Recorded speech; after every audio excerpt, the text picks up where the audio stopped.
Sa kaliwa umangat, pumasok sa gitna si Baroy at nagwawala siya rito sa kalangkrim at yan nasa likuran naman si Alom, humahabol si Daryl at natanggalan ang kids.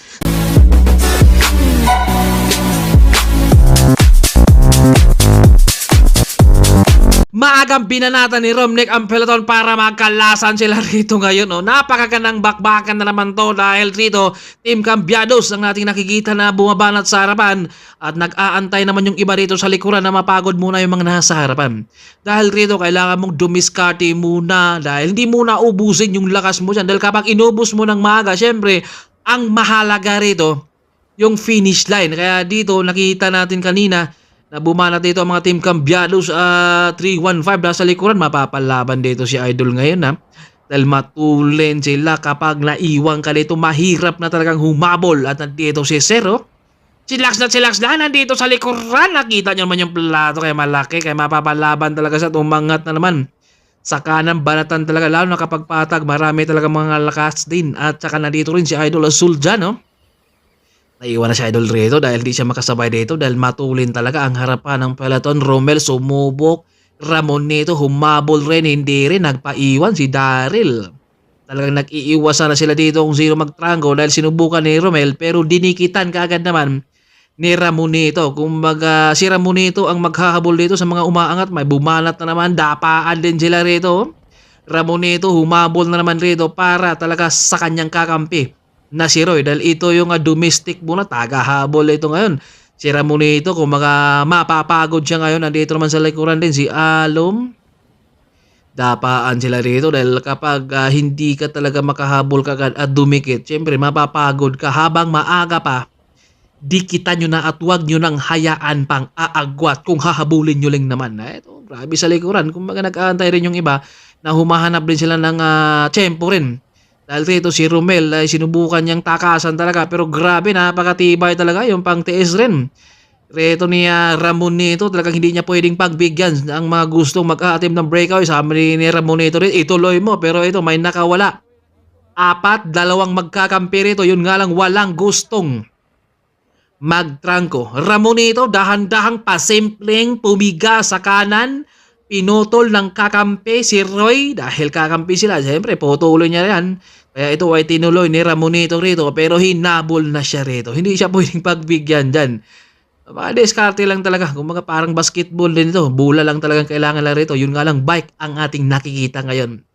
Dahan-dahang umangat rito sa kanan. No?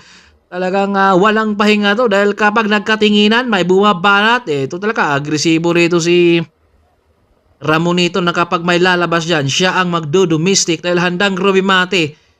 Eto si Roy ngayon, gawa ng yung kanyang kakampi, ang talagang naghahabol, domestic at ito, nag-jump si Alom rito at nakawala tuluyan dito si Alom. Oh.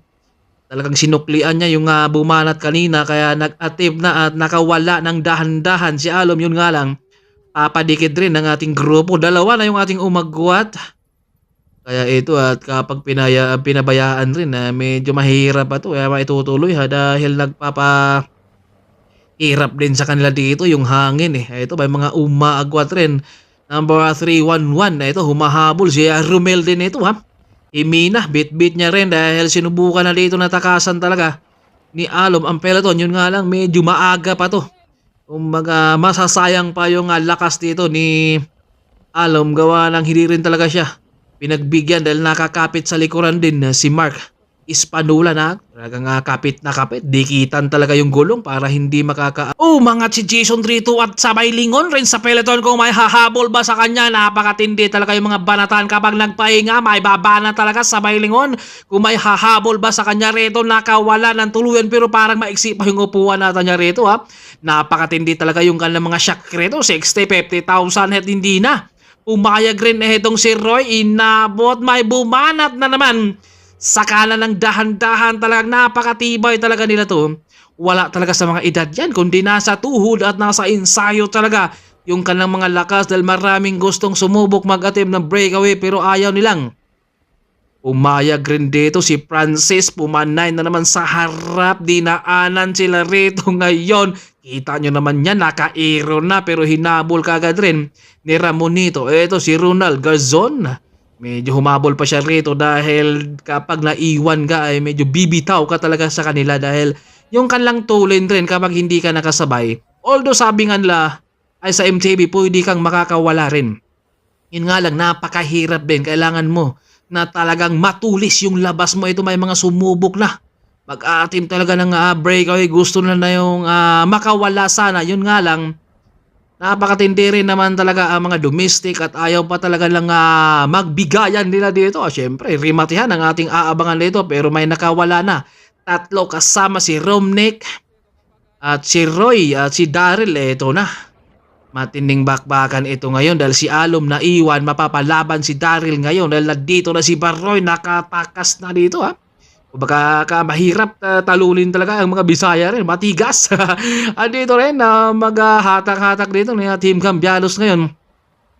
Ang kanilang breakaway rin habang inaantay siguro niya dito, nalalabas din si Alom sa peloton dahil naiwan. Kaya nandito si Daryl handa. Kaya siyang rumimati ngayon dahil nandito na si Roy. Kita nyo naman yan. Team Cambialos ang umahatak dyan.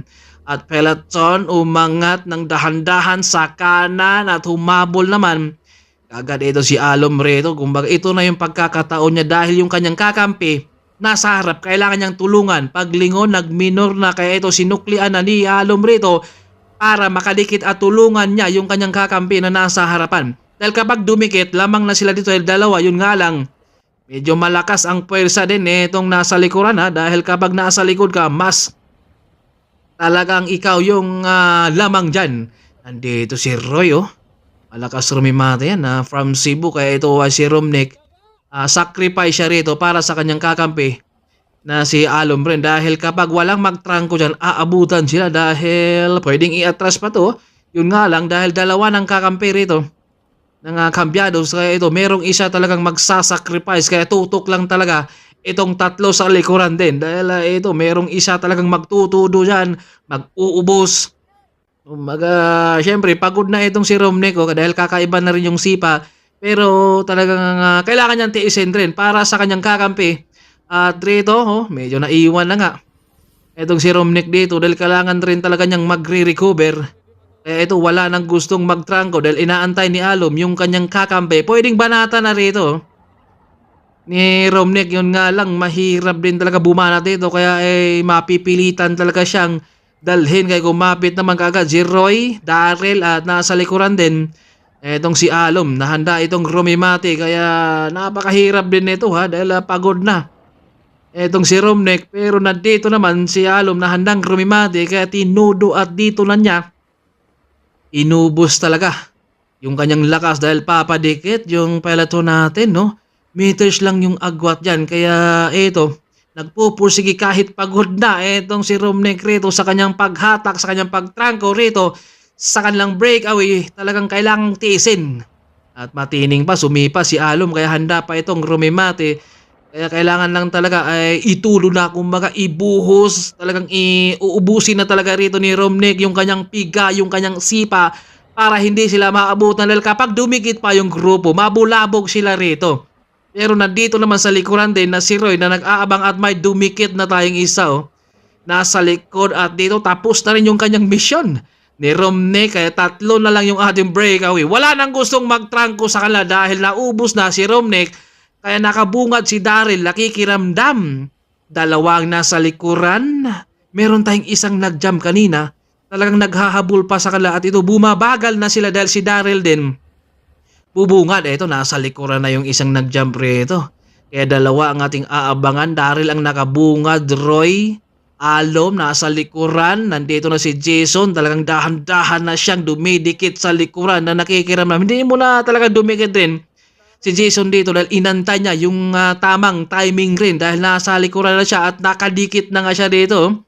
Aantayin nila rito kung sino ang unang babana dahil si Daryl nakabungad, Roy, Alom nasa likuran, humabol pa etong nasa likuran din, umangat si Jason rito at tinudo na dito ni Roy dito, nakatutok naman si Alom. Daryl nasa likuran, nakaupo lang, rumimati si Baroy, umagwat dito, natanggalan pa ng clutch rito si Alom at nakawala ng tuluyan rito. Grabe naman si Baroy, humahabol dito sa likuran, tapatan yung dalawa, Daryl versus Alom at dito nakalamang na si Alom rito, pero ito tinakasan ang tuloy ng labas. Nakaupo lang rumimate si Roy.